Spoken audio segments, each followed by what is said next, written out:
Sir నమస్తే అండి. ఏం పేరండి? నమస్తే అన్న, నా పేరు శ్రీశైలం గౌడ్. శ్రీశైలం గారు. శ్రీశైలం గారు, సో తెలంగాణ రాష్ట్రంలో ఇప్పుడు కాంగ్రెస్ గవర్నమెంట్ అధికారంలో ఉంది. 13 నెలల పరిపాలనలో ప్రజాపాలన అని చెప్పేసి కాంగ్రెస్ ముందుకెళ్తా ఉంది. ముఖ్యంగా మీ నల్గొండ నియోజకవర్గంలో మేము కొంచెం సర్వే చేస్తూ ఉన్నాం కాబట్టి ఎలా ఉంది ఇక్కడ కోమటిరెడ్డి వెంకటరెడ్డి పరిపాలన పనితీరు ఏ విధంగా ఉంది, కాంగ్రెస్ గవర్నమెంట్ ఇస్తానన్న హామీలు ఏ విధంగా ఉంది? ఎందుకంటే కోమటిరెడ్డి గారు కూడా కొన్ని ఎలక్షన్ ముందు చాలా హామీలు ఇచ్చారు, మీకు ఏమైనా నెరవేరినాయా? ఎలా ఉంది ఆయన పనితీరు? హామీలు అని మనం చెప్పాల్సిన అవసరం లేదన్న. ఏ ఊరికి లే ప్రజలని వాళ్ళే చెప్తారు. మనం కొత్తగా చెప్పాల్సి ఇప్పుడు మనం చెప్పాల్సిన అవసరం లేదు. టీవీ ముందుకు వెళ్ళి ఏ ఇంటికి వెళ్ళి ఎవరికి వెళ్ళినా చెప్తారు. అప్పుడు కేసీఆర్ హయాంలో ఎలా జరిగింది, ఇప్పుడు కాంగ్రెస్ వచ్చి 13 నెలలు అంటున్నారు మీరే వచ్చి, తర్వాత ఏం జరిగింది? రైతు బంధు అయితేంది, రైతు రుణమాఫీ అయితేంది, రైతు బీమా అయినా ఎవ్రీథింగ్.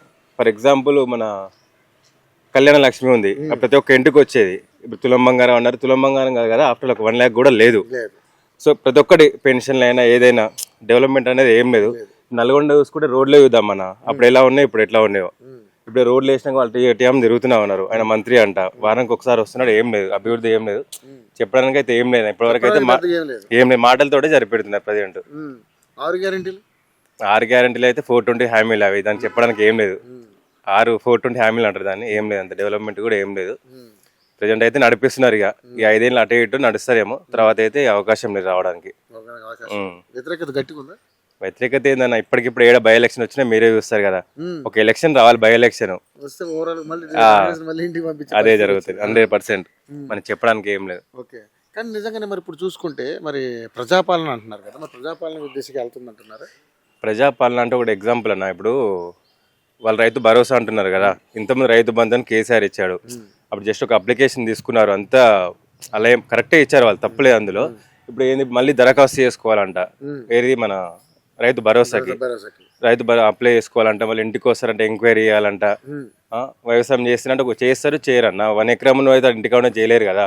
సో అలాంటి వాళ్ళకి కూడా అందరికి ఇవ్వాలి అవకాశం, దాని ఫిల్టర్ చేసి. గతంలో ఎక్కువ ఎకరాలు వేస్ట్ గా చెరువులకి, చెలకలకి, గుట్టలకి అన్నిటికి ఇచ్చేసారు, డబ్బంతా వేస్ట్ చేశారని చెప్పి మాట్లాడుతూ ఉన్నారు. ఎట్లా ఉంటుంది అది?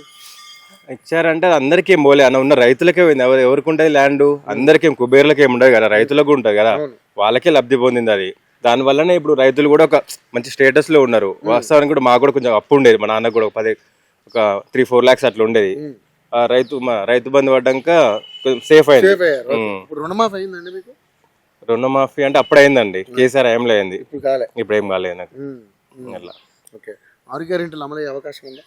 అవకాశం అంటే ఏం లేదు. 6 గంటలు అంటే చెత్త హామీలు ఒకటి ఉన్నాయి. ఏంటి మన ఆర్టీసీ ఉంది, అది మాత్రం వరెస్ట్. వాళ్ళ రిక్వైర్మెంట్ ఏం లేదు, మహిళలు కూడా ఎవరు అడగలేదు, అదొకటి. ఇంకా 2500 అంటే అది పత్తే లేదు. ఇవ్వాల్సిన కరెక్ట్ పెన్షనే రావట్లేదు. నిరుద్యోగులు అంటే ఆయన ఏదో నోటిఫికేషన్ ఇచ్చినా అంటున్నాడు, నోటిఫికేషన్ వాళ్ళది, రిక్రూట్మెంట్ వీళ్ళది, ఏం లేదు అక్కడ. అట్లా. సో మరి 13 నెలల్లో పరిపాలన పరిస్థితి ఏ విధంగా అనిపిస్తుంది? నాకైతే నచ్చలే అన్న, చెప్పడానికి ఏం లేదు, జీరో అంతే. మైక్ దొరికితే మాట్లాడడం తప్ప నాకంటే ఎక్కువ ఏం లేదు అన్న రేవంత్ రెడ్డి కూడా. కోమటిరెడ్డి అంటే ఆయన బ్యాడ్ అని చెప్పలేము, ఓకే ఫైన్, కాదనట్లేదు. ఇప్పుడు పైన గవర్నమెంట్ నుంచి ఆయన మాత్రం ఏం చేయలేడు కదా, అట్లా. మీకంటే కొన్ని హామీలు ఇచ్చుంటాడు కదా, హామీలు అంటే ఒకటన్నా, ఇప్పుడు రోడ్లు చూస్తున్నారు, అది ఈయన వేసింది కాదు. మెడికల్ కాలేజ్ చూస్తున్నారు, అది కాదు. మరి యాదాద్రి పవర్ ప్లాంట్ ఉంది, నేనే ఓపెన్ చేసిన హెలికాప్టర్లు వచ్చి ఎన్ని కళలో దిగారు, వాళ్ళు చేసింది జీరో, వీళ్ళు వచ్చి రిబ్బన్ కట్ చేసి తప్ప ఏం లేదని చెప్తున్నాను. అట్లా పేరుకే నేను అదే చెప్తున్నా, శిలాపలక మీద పేరు తప్పితే అది డెవలప్మెంట్ వాళ్ళు ఇచ్చింది ఏం లేదని చెప్తున్నా.